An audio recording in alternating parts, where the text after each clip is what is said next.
Thank you. So thanks, everyone. Thank you, Eric and Patrice and the entire ASAP organization. I mean, it's absolutely remarkable that not you only did this in this challenging time, but also achieved a record attendance. So it's just absolutely fantastic. And thanks to all the morning speakers as well. So today, my talk, what I actually like talking about is a decision tree for treatment of Chiari malformation, which I think as a patient is probably one of the most important, and as well for the physician.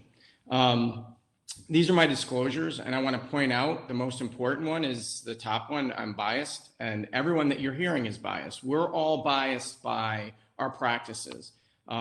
We see what we see, and that's why education and research and trials are so critically important.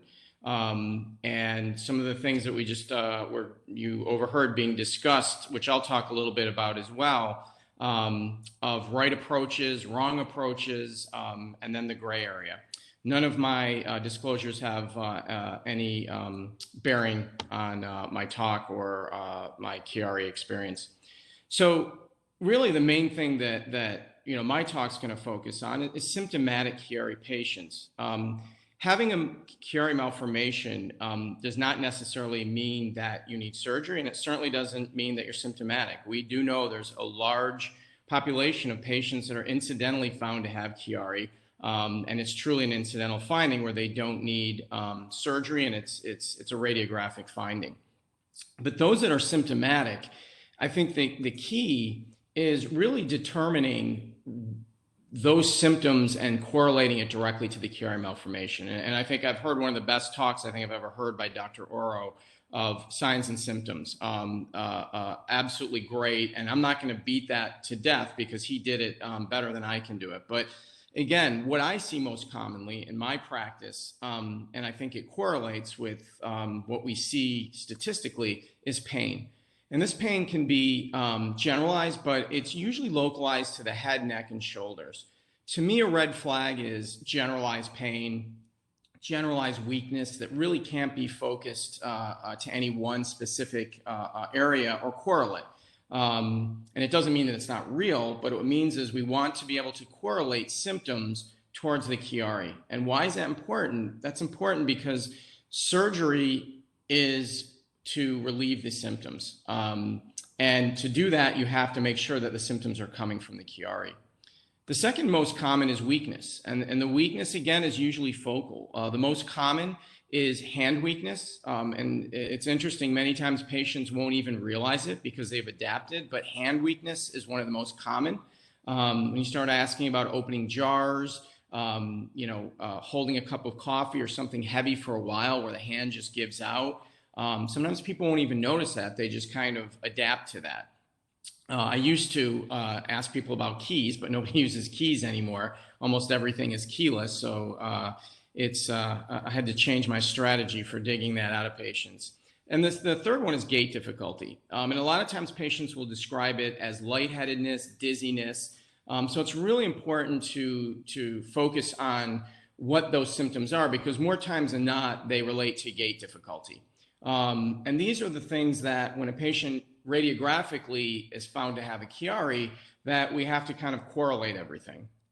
So Chiari symptoms, again, I'm not going to spend too much time on this because Dr. Oro did a fantastic job. And there's specific headache lectures coming up this afternoon and tomorrow that speak specifically to these. But again, the main symptom is pain. Pain is usually what will bring a patient to the doctor, not so much even a dizziness or a weakness. It becomes pain. Headache or head and neck region pain is a great majority. It can be in the girdle, it can be in the arm, it can be in the leg.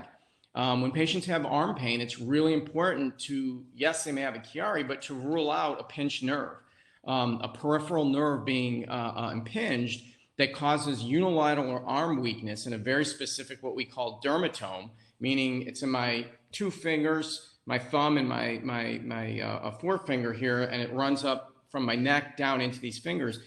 And there's a nerve root that's being compressed that correlates to that. We're not going to address the Chiari. The treatment there is a simple microdiscectomy or maybe even just physical therapy.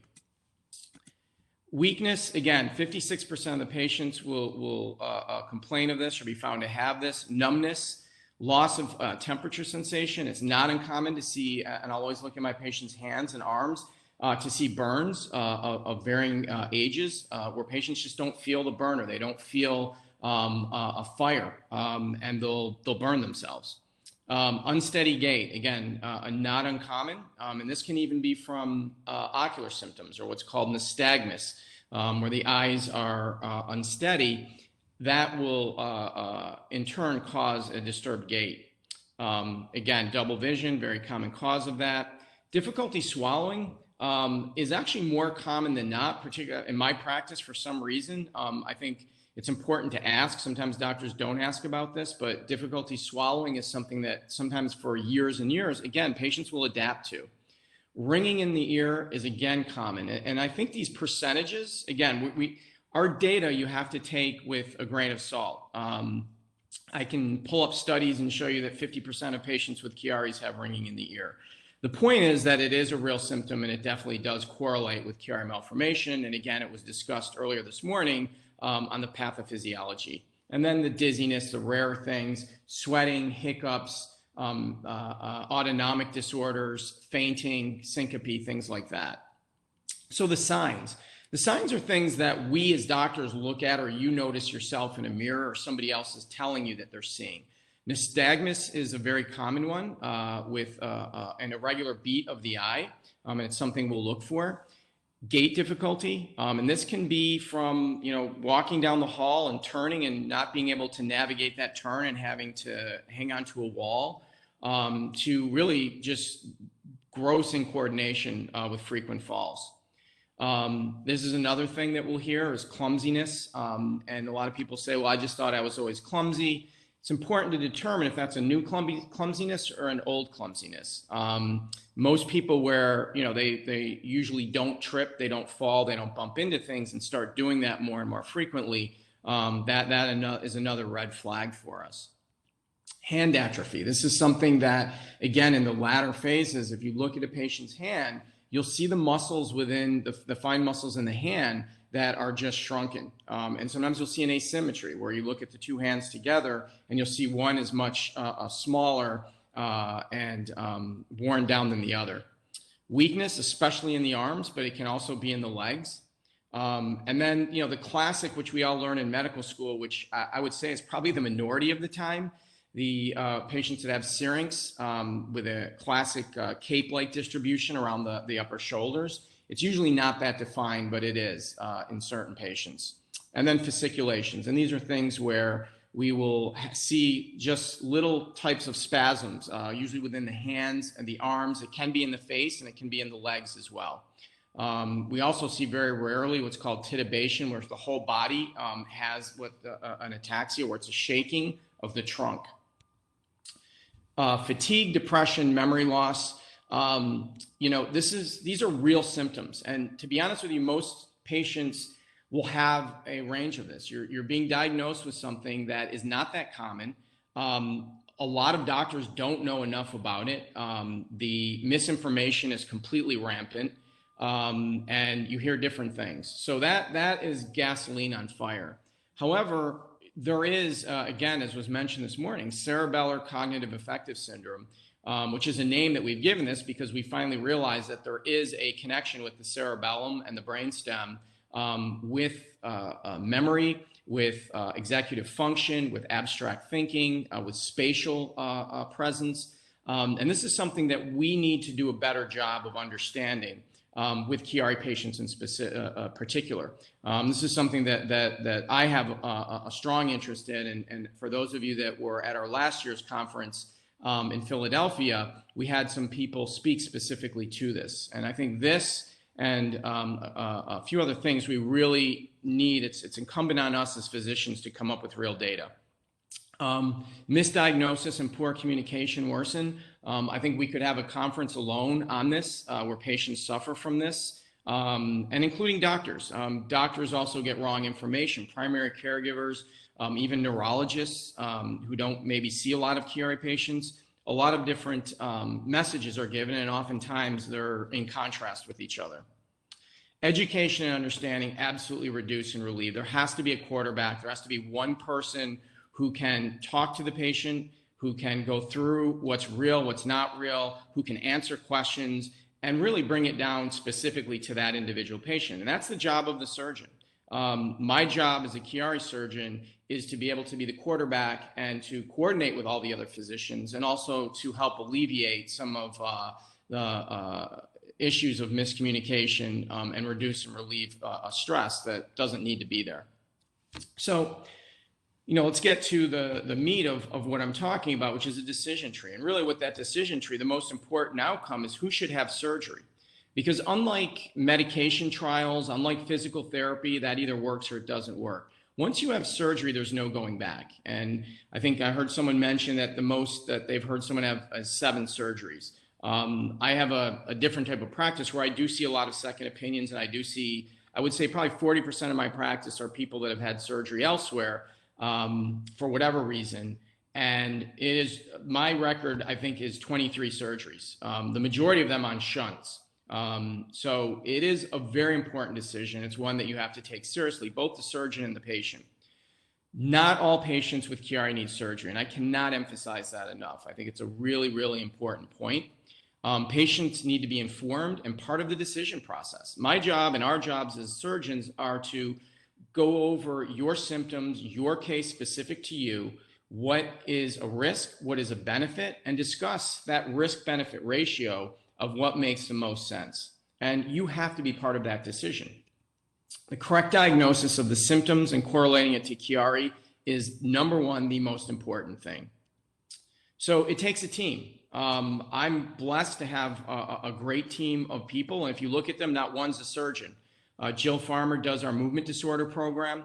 Dr. Glebus is the director of our cognitive program, who treats all types of memory deficits, concussion, and Alzheimer's disease. This is what he does. He's fellowship trained. Under him, he has Kate Lesser and Jen Gallo, who are 2 of our neuropsychologists. That's a team that we're mobilizing to help get some data for the cognitive effects in Chiari that are poorly understood. But I think one of the most important things that we've done over the last few years is bring on our own pharmacists. So Natalie Goffman, who's part of our team, we don't do a great job of managing medications as physicians. And the physicians that do, we don't do a good job of communicating as physicians. And the patient gets left in the middle and often gets time put on trials of medications that aren't helping. They don't get taken off that medication. They get put on another medication to take care of the side effect that for the medication that wasn't doing anything anyway. So we made the decision that let's get an expert in, and we're going to work as a team, and she's going to guide us and actually be able to follow the patients on a very close basis to see what's working and what's not.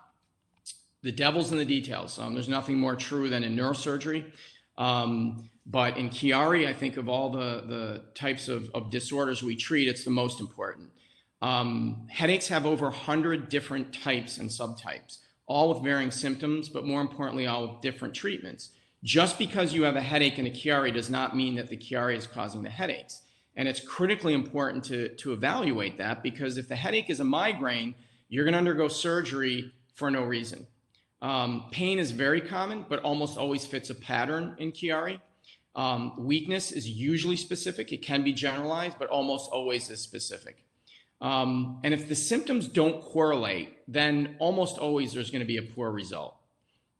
And if the first surgery doesn't help the diagnosis, the diagnosis is wrong. And more surgery will likely cause new problems. And I feel very strongly about that. I think one of the things that everybody agrees with is that there are a lot of patients who undergo Chiari surgery and they need to be operated on again.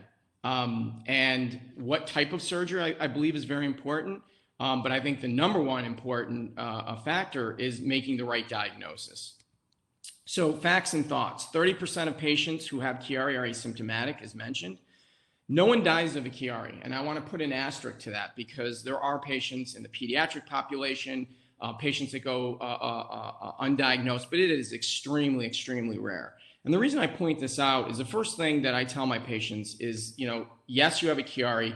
These are the symptoms. Let's talk about the options.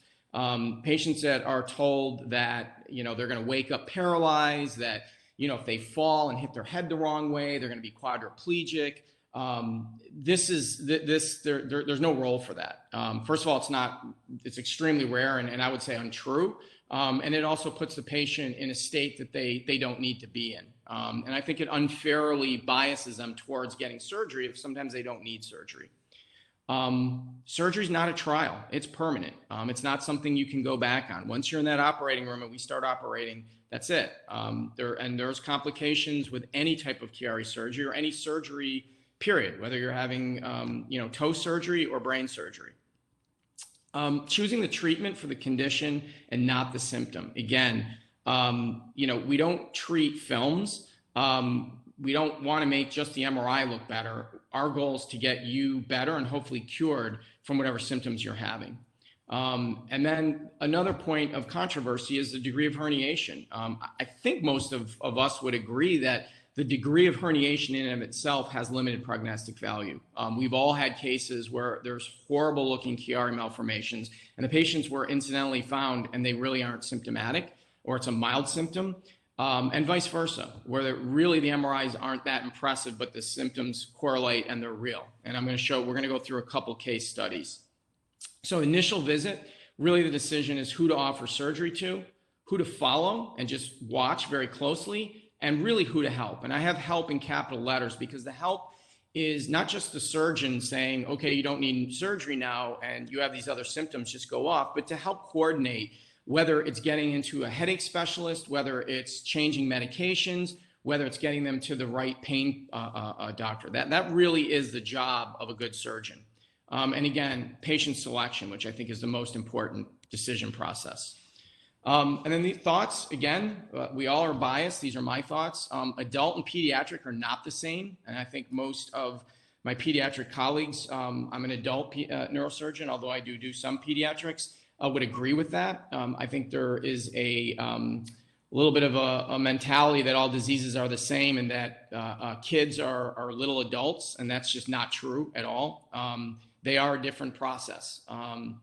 Age is not a limitation. The oldest patient I operated on was 87. She was in a wheelchair and she's walking. That's rare. And the youngest, obviously we do these cases on young children and babies. Every case is unique and you have to treat it that way. And you really have to look at the patient and you have to look at their situation. You have to put into the equation medical issues, lifestyle issues, what's bothering them, what's not. But really the main thing for us as surgeons is what's going to hurt you if we don't do surgery? What can we do to help you and keep you out of trouble?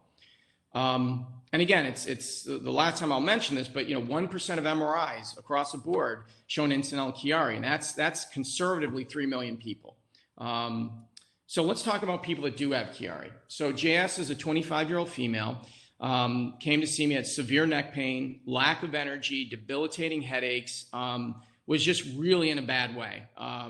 Very high functioning, a young woman, just started a new job, was under a lot of stress and her primary care doctor got an MRI, and this is her MRI. And you can see here, I have an arrow here. These technically is a Chiari or low-lying cerebellar tonsils, and you can see it's right here. Below the foramen magnum, I would say about maybe 4 or 5 millimeters.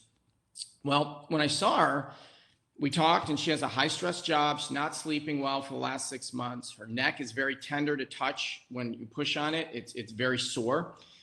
History of childhood migraines. Her exam was essentially normal. The plan, we got her headaches resolved. She was never treated for migraines.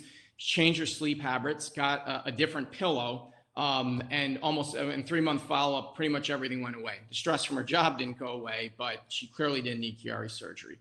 And this idea of measurement of the size of the Chiari is something that, again, it's important to point out that there's standing MRIs, there's a traditional MRI where you're lying down. The cerebellum is dynamic and it changes in position, and the flow of cerebrospinal fluid changes based on your position. So MRIs are not perfect studies. This is what we often will do, a cine flow, and you can see the white is cerebrospinal fluid here. You see CSF going around, you see no pulling on the brainstem. This patient, we get these a lot because if we see this picture, the goal of the surgery is to achieve this picture. So it is, in my experience, there's zero reason to operate on somebody. There may be some rare indications, but this is a very helpful study. Let's go to another patient, 42-year-old female, very mild headaches. Notice she was dropping things, particularly her coffee mug. Lots of neck pain, but it wasn't palpable. It wasn't if she pushed on it, it hurt in a specific area. It wasn't the muscle. It was just this deep neck pain that she couldn't get to. And she was starting to feel unsteady, which is new. She never really did before. This is her MRI. So you can see here's her cerebellar tonsils right here coming all the way down to C2. You can see her brainstem and medulla being pulled down here. You can see her whole cerebellar being pulled. And I'm going to talk briefly later about the cerebellar shrinkage, but this is not a patient that you close this up. There's no room here. I don't care how big of a patch you put in. This patient's going to come back for surgery. Her office visit on further questioning in her office visit, problem swallowing, ringing in the ears. When she lifts, coughs, laughs, sneezes, the headaches are horrible. Hand intrinsic weakness, decreased gag. This is a patient that needs surgery. So going from this to this, and this is a case of cerebellar tonsils being shrunken. And again, it's worth noting, there's no data, and there's data on both sides that shows very good, but I want to be very clear. We don't remove the cerebellar tonsils. And for surgeons that don't remove it, and they talk about removing, cauterization is a 30-second procedure where we touch this tissue with cautery and they shrivel up. Cutting this tissue out and that's a very different procedure. And that is going to be more invasive. That is going to cause arachnoiditis. This is going to cause scarring. Cauterizing tissue, which we do every day in brain surgery, does not cause arachnoiditis or adhesions. What causes adhesions is opening up the arachnoid, where we have to open the dura. So associated conditions, hydrocephalus and syrinx. These are the hydrocephalus oftentimes is a cause of a Chiari. As these ventricles enlarge and produce downward herniation, that's where the Chiari comes from. If we see both, I will generally treat the hydrocephalus first, and in a subset of patients, it will take care of the Chiari and the symptoms. The syrinx is from obstruction of cerebrospinal fluid. The CSF has nowhere to go. It's blocked at the foramen magnum. There's a buildup of pressure in the occiput, and there's a buildup of pressure in the spinal cord, and this syrinx forms. So hydrocephalus, again, every patient needs a cranial view, not just a cervical spine, to see the cerebellum, because you have to see those ventricles. My practice is to treat the hydrocephalus first. If you do the Chiari first, the patch that's sewn in will keep opening up. And that's how you know that there's hydrocephalus. So treatment, removing a small amount of bone here and not a large amount. And we know this from our colleagues who were before us, where lots of bone was removed and you get that cerebellar sag. And this is what it looks like. This is the intraoperative. These are the cerebellar tonsils. This is that area where the cerebrospinal fluid is blocked at the foramen magnum. A shrinking of the tonsils, here's the spinal cord beneath. This is all the tissue that is blocking the foramen magnum. Sewing a patch on, my experience, and I think Dr. Oro mentioned, the great majority of patients that come back with recurrence, this is where the recurrence is. There's a reherniation. So one of the methods is to shrink these tonsils, which is putting a bipolar cautery literally on top here for about 15 seconds here, 15 seconds here, and it shrinks up. Now you have an open area here. Arachnoiditis, scarring, this is open. Once the arachnoid is open and this brain's exposed, that's where that comes from. So here's a patient who had a decompression at 14, and you can see she did well, but she re-herniated. 10 years later, she's back. This is actually a patient I saw in the office last week because I did want to address this issue. These are the most common types of recurrence. And in pediatrics, especially back classically, the dura wasn't opened at all. There was a tight band here. They would just remove the bone, cut off any scar tissue here, and then that was it. The surgery was over. And there's probably a higher incidence, but that's another debate where we need better data. Syringomyelia, there's going to be a separate talk on this, so I'm not going to go into it too much because I want to wind down if there's any questions. But basically, this is where the fluid-filled space, which is in the central canal, which there's a very thin space here normally, and this is where the syrinx develop, and it's a pressure gradient. When the fluid builds up from a Chiari here, there's nowhere for this to circulate. in the subdural space, so it goes into the central canal. Classically, there's some people will say if there's a syrinx, I always treat. I do have a subset. Here's a patient with a Chiari, and this is her syrinx. She absolutely refused surgery. 64 years old, 12 years ago, still follow her every year. She's asymptomatic. She's got tingling in her feet. I get a yearly MRI. She adamantly refused. I offered her surgery. I told her that 12 years ago, I said, you're going to probably end up in a wheelchair. Right before COVID, she was traveling with her husband after they retired internationally. So, you really, again, each patient's individual. 56-year-old male, major trauma from motorcycle accident, 20 years prior, started to develop a severe burning chest pain around his nipple region, really no other symptoms, but just a horrible burning pain. This is way down here. This is not from a Chiari. This is a traumatic syrinx. And you can see the holocord here. This is the syrinx, and that gray tissue is that spinal tissue that's being stretched. This is medical management. No surgery is going to help with this. You put a shunt in this small, it's going to keep coming back and usually cause other symptoms. So this is really medical management. So I'm going to finish here with FACS. 70% are associated with a Chiari, but you have to rule out a cystic tumor with an MRI.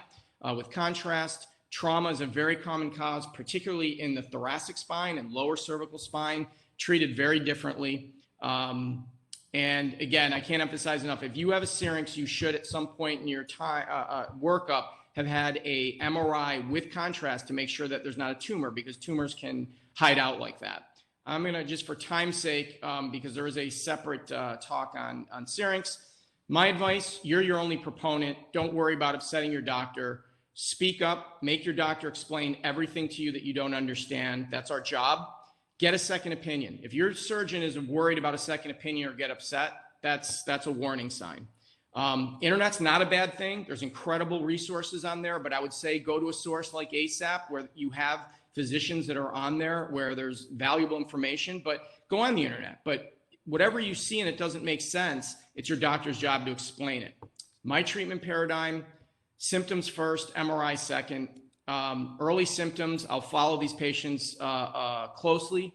And Chiari is not the acute disease here. We follow that, we treat the disease, whether it's headache or neck pain. You're not going to wake up paralyzed. You're not going to become brain damaged if you fall down or quadriplegic. And again, there's caveats to this. If you have that severe of a Chiari, your surgeon's going to let you know that. If you don't have symptoms or signs, there's really no role for surgery. Any motor weakness, especially in the hands, balance issue, myelopathic findings, that's where we get into surgery, because that's a later stage, and recurrence of the curability is really dependent on how long you have those symptoms. So conclusion, the symptoms of Chiari are multifactorial. MRI findings do not always correlate. Chiari is treatable, curable, but the right patient choice is absolutely essential. Be vocal, be your strongest advocate. Thank you.